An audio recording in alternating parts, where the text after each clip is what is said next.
Las recientes elecciones en Myanmar, ex Birmania, no parecen haber afectado a la sangrienta dictadura que gobierna ese país desde hace décadas.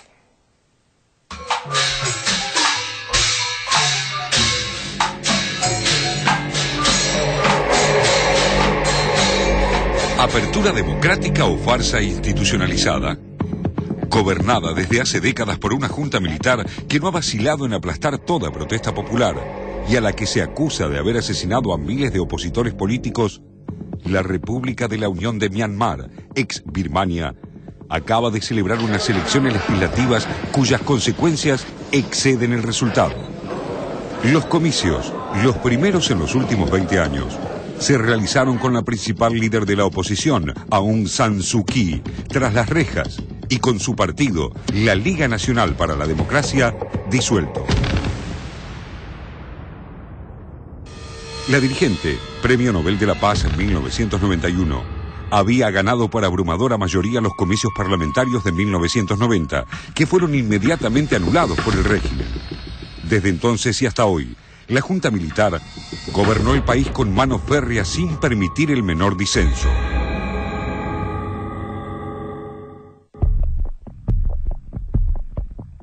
El reciente llamado a elecciones se produce 3 años después de la llamada Revolución Azafrán, cuando el desmesurado aumento del precio del combustible desató una oleada de protestas liderada por monjes budistas que fueron brutalmente reprimidas por la dictadura.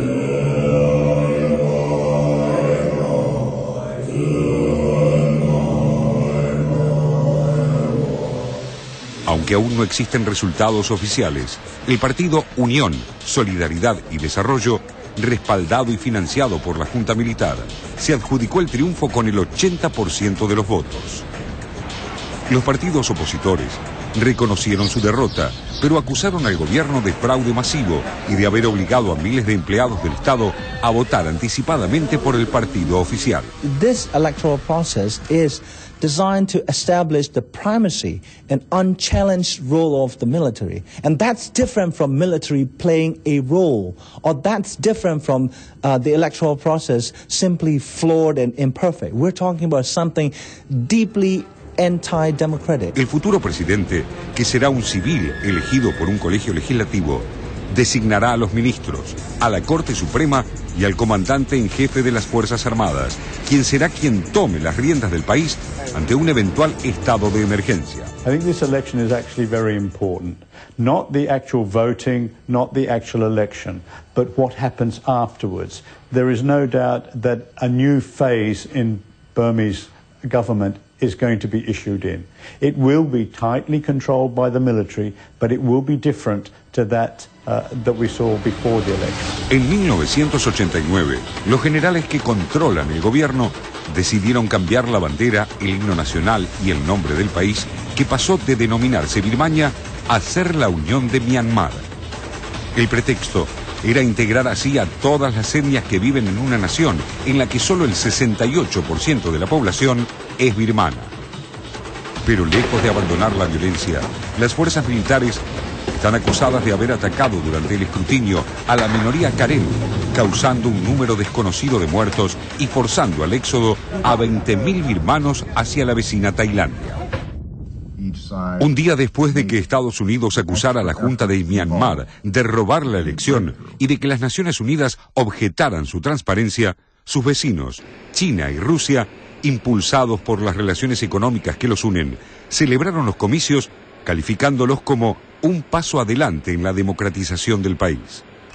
En cambio, para la principal figura opositora, Aung San Suu Kyi, frente a los 2.000 presos políticos que siguen en las cárceles birmanas, las decenas de miles de ciudadanos que viven en el exilio y los monjes budistas relegados al encierro por alentar las protestas, la supuesta apertura democrática de la junta militar que gobierna Myanmar solo es un subterfugio para mantener el statu quo y seguir controlando los destinos del país.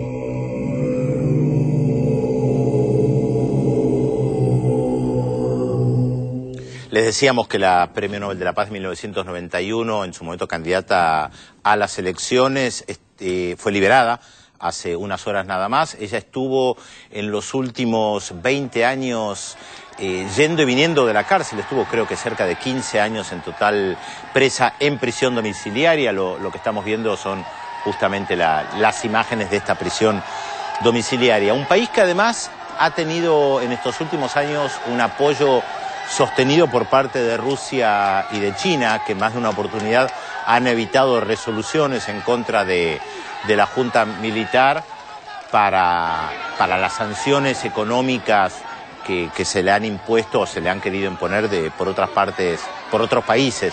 Situación siempre que se da bastante compleja. Después justamente tenemos un informe sobre el rol de Naciones Unidas, el ingreso de India al Consejo de Seguridad y cómo cada país ha apoyado en circunstancias diferentes a aliados suyos justamente para evitar una condena muy fuerte, y que mejor que el Consejo de Seguridad para evitar condenas fuertes. Acá seguimos viendo las imágenes de Aung San Suu Kyi, no sabemos si lo pronunciamos bien, pero ella ha sido un símbolo de la lucha por la democracia en Birmania, y como le decíamos fue liberada este sábado justamente después de 7 años de arresto domiciliario. Hay que ver qué implicancia política tiene esto. Claro, lo que estamos viendo, Pedro, son justamente las imágenes de los partidarios de Aung San Suu Kyi cuando van a acompañarla en su liberación. Esto ocurrió en las últimas horas, ¿no?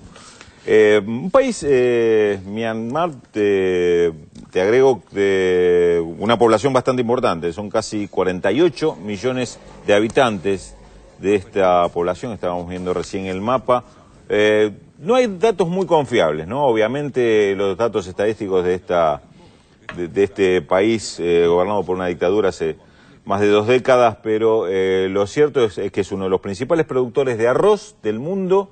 Tiene más de las 2/3 partes de la población se dedica a actividades agrícolas o rurales en general, porque además de la agricultura tradicional también tiene muchas explotaciones que tienen que ver con las tierras selváticas, por ejemplo caucho y otras especies arbóreas también son parte de la producción de Myanmar, y tiene te diría, uno de los productos per cápita más bajo inclusive de toda la región. Es decir, es un país con dificultades económicas serias, con un proceso de industrialización que después de los 50, los 60 prácticamente se vio detenido por el proceso político.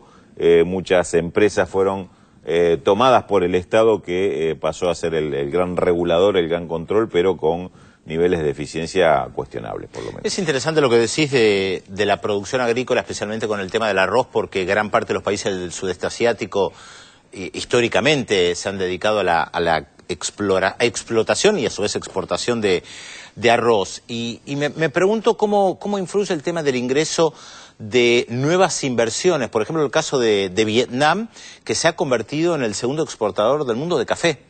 Y esto le da un lugar diferente en la economía internacional. No es lo mismo ser un país que exporta básicamente arroz que empezar a diversificar la exportación de productos. Claro, justamente. Y lo que se observa en Myanmar, a partir de los datos que uno puede ir tomando, que no son muchos, no es mucha la información que hay, tiene serios problemas, a diferencia de otros países de la región, para integrarse económicamente al mundo. Este tema de una dictadura que ha cerrado las puertas en muchos casos al ingreso de capitales extranjeros y otros productos, por ejemplo la pesca, que prácticamente es una explotación exclusivamente para el consumo interno, son grandes demandantes, grandes consumidores de productos pesqueros, pero este tema de la explosión que se dio en otros países de la región, chicos o grandes, porque esto lo vemos desde China, India, hasta, como vos decís, Vietnam, en Myanmar aparentemente no se ha producido. También un comentario respecto a lo que vos decís de la falta de información. ¿Cuántas veces hemos hablado acá de la falta de información? Y tiene que ver con que uno se nutre básicamente de las agencias de noticias internacionales, y hay una hegemonía muy fuerte que también influye sobre nosotros, de información de América Latina, obviamente rompiendo un poco esta hegemonía, pero europea, estadounidense. Hay que bucear mucho en las agencias de noticias internacionales de la región del sudeste asiático. Les doy un ejemplo: la reunión del G20, seguramente pocos periodistas en el mundo occidental que han utilizado las fuentes de las agencias de noticias occidentales se nutrieron de de la información de la agencia de noticias de Corea del Sur, por ejemplo. Entonces, esto dificulta nuestra tarea. Hay que entrar y mirar lo que dice la prensa china, la prensa de Tailandia, de Filipinas, y no siempre hay fácil acceso, no siempre se la encuentra en castellano, en inglés y en francés. Muchos de estos países no tienen un buen sistema de agencia de noticias en otros idiomas. Tenemos dificultades para encontrar imágenes, esto siempre lo decimos. Si no hemos pasado antes informes sobre Myanmar es porque tenemos pocas imágenes, algunos de estos países ni siquiera tienen embajadas en la Argentina. Esto es parte de la tarea complicada que a veces tenemos nosotros, que nos piden un informe sobre un determinado país y nosotros no tenemos imágenes como para mostrar. Lo lamentamos, pero es parte de nuestra realidad. Por suerte esta vez lo pudimos hacer y brindarles el informe que ustedes han visto.